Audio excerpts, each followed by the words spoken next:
There's no feeling more intense than starting over. If you deleted your homework the day before it was due, as I have, or if you left your wallet at home and you have to go back after spending an hour in the commute. If you won some money at the casino and then put all your winnings on red but it came up black. If you got your best shirt dry cleaned before a wedding and then immediately dropped food on it. If you won an argument with a friend and then later discovered that they just returned to their original view. Starting over is harder than starting up. If you're not ready for that, like if you've already had a bad day, then what you're about to go through might be too much. Feel free to go away and come back. I'll be here. All right, thanks for coming with me on this trip. I'll understand if you have to take a break at any point. Just find a safe place to stop and quit the game. Don't worry, I'll save your progress, always, even your mistakes. This game is a homage to a free game that came out in 2002 titled Sexy Hiking. The author of that game was Jazuo, a mysterious Czech designer who was known at the time as the father of B games. And B games are rough assemblages of found objects. Designers slap them together very quickly and freely, and they're often too rough and unfriendly to gain much of a following. They're built more for the joy of building them than as polished products. In a certain way, Sexy Hiking is the perfect embodiment of a B game. It's built almost entirely out of found and recycled parts, and it's one of the most unusual and unfriendly games of its time. In it, your task is simply to drag yourself up a mountain with a hammer. And that act of climbing, in the digital world or in real life, has certain essential properties that give the game its flavor. No amount of forward progress is guaranteed. Some cliffs are too sheer or too slippery. And the player is constantly, unremittingly in danger of falling and losing everything. Anyway, when you start Sexy Hiking, you're standing next to this dead tree that blocks the way to the entire rest of the game. It might take you an hour to get over that tree, and a lot of people never got past it. You prod and you poke at it, exploring the limits of your reach and your strength, trying to find a way up and over. And there's a sense of truth in that lack of compromise. Most obstacles in video game worlds are fake. You can be completely confident in your ability to get through them once you have the correct method or the correct equipment or just by spending enough time. In that sense, every pixelated obstacle in Sexy Hiking is real. The obstacles in Sexy Hiking are unyielding, and that makes the game uniquely frustrating. But I'm not sure Jazuo intended to make a frustrating game. The frustration is just essential to the act of climbing, and it's authentic to the process of building a game about climbing. A funny thing happened to me as I was building this mountain. I'd have an idea for a new obstacle, and I'd build it, test it, and it would usually turn out to be unreasonably hard. But I couldn't bring myself to make it easier. It already felt like my inability to get past the new obstacle was my fault, as a player rather than as a builder. Imaginary mountains build themselves from our efforts to climb them, and it's our repeated attempts to reach the summit that turns those mountains into something real. When you're building a video game world, you're building with ideas, and that can be like working with quickset cement. You mold your ideas into a certain shape that can be played with, and in the process of playing with them, they begin to harden and set until they're immutable, like rock. And at that point, you can't change the world. Not without breaking it into pieces and starting fresh with new ideas.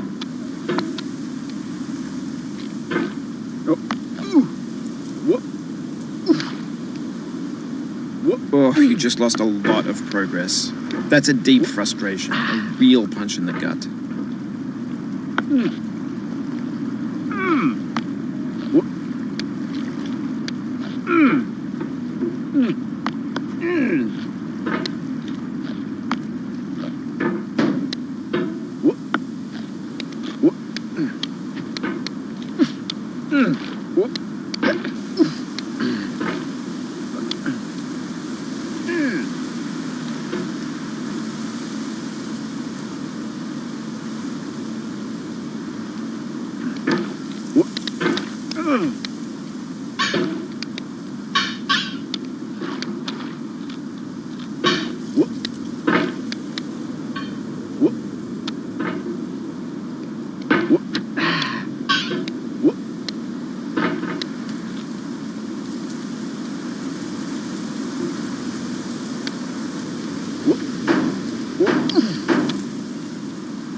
For years now, people have been predicting that games would soon be made out of prefabricated objects, bought in a store and assembled into a world. And for the most part, that hasn't happened, because the objects in the stores are trash.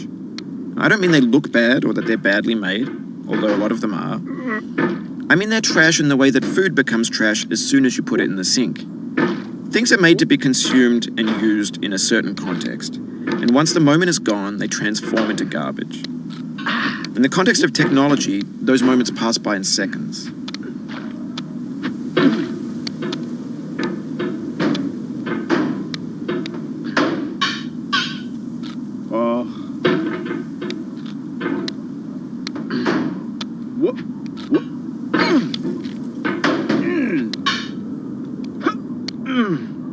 Over time, we've poured more and more refuse into this vast digital landfill that we call the internet. It now vastly outnumbers and outweighs the things that are fresh and untainted and unused. When everything around us is cultural trash, trash becomes the new medium, the lingua franca of the digital age. You can build culture out of trash, but only trash culture. Be games, be movies, be music, be philosophy.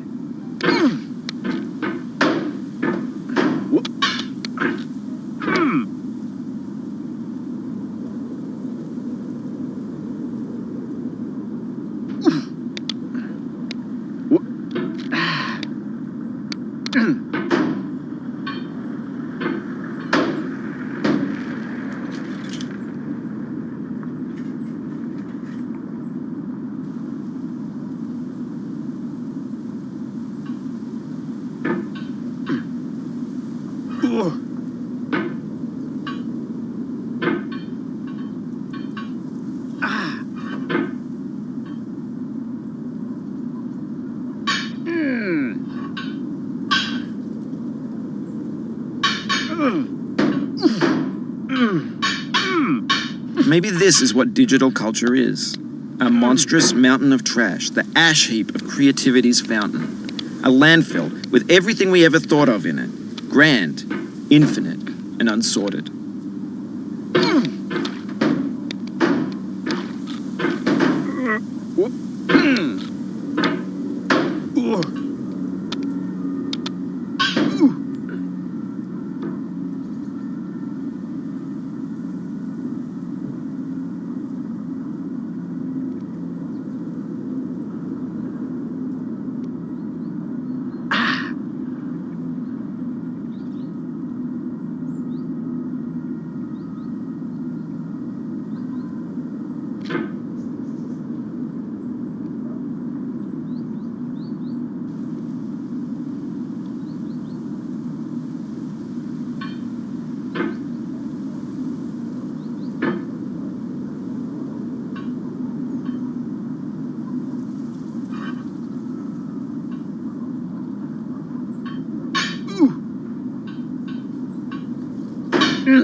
There's 3D models of breakfast, Gen X's fanfic novels, Scan magazines, green screen Shia LaBeouf, banned snuff scenes on LiveLeak. Facebook's got lifelike bots with unbranded adverts and candid shots of Kanye and Taylor Swift mashups, car crash epic failed GIFs, Russian dashcam vids, discussions of McRibs, discarded, forgotten, unrecycled, muddled, rotten, untitled. Everything's fresh for about 6 seconds, until some newer thing beckons, and we hit refresh. And there's years of persevering, disappearing into the pile, out of style, out of sight.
Oof, sorry about that.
No. Oh, it happened again. Keep on trying. Don't let it get to you.